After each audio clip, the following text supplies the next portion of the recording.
Well, she's one of Congress's leading progressives who built a reputation on being a champion of workers. Well, now Congresswoman Jayapal from Washington State is being accused of mistreating her own staff. Yeah, the Congresswoman is the subject of a damning exclusive report from BuzzFeed News that says the, quote, dysfunctional and volatile workplace she created is inconsistent with her public image. Peter King, Rebecca Walser, Matt Locke joining us back here.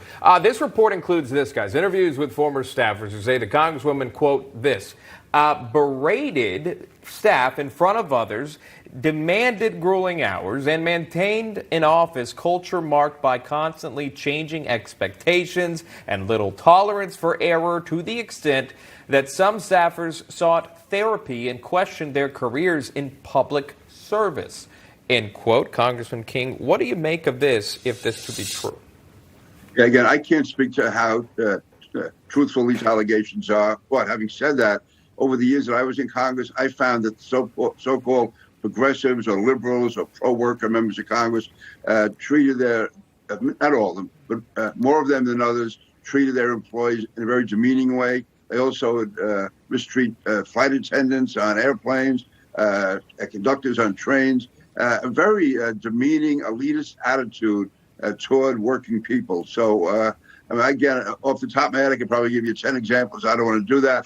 But, I mean, that was the general consensus in Congress, that the so-called friends of the workers actually badly mistreated those who work directly for them.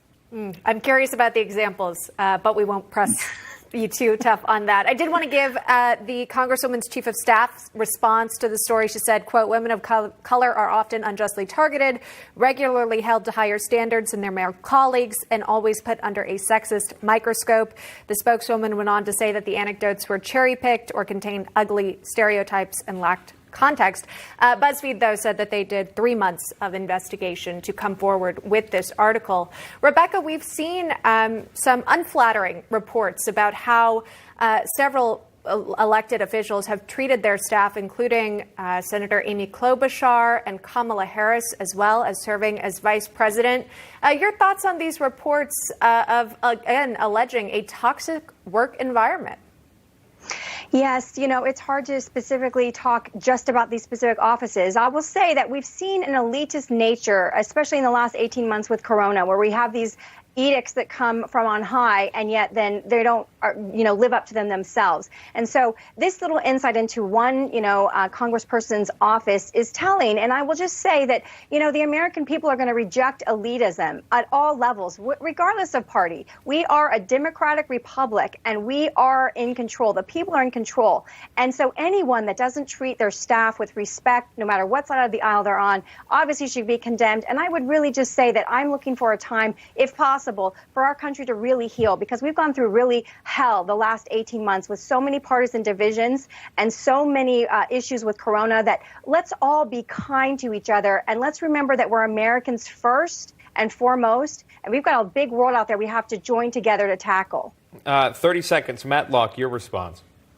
Well, it's the monarchy syndrome. It's what I call it. They're better than the serfs that work for them. They're the underlings. They're there to do a job. They'll treat them as dust. But that's the entire Democrat Party.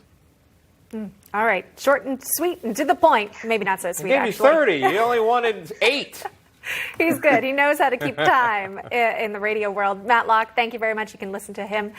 Peter King and Rebecca Walser, we appreciate it. All right. A new hour of National Report that starts now.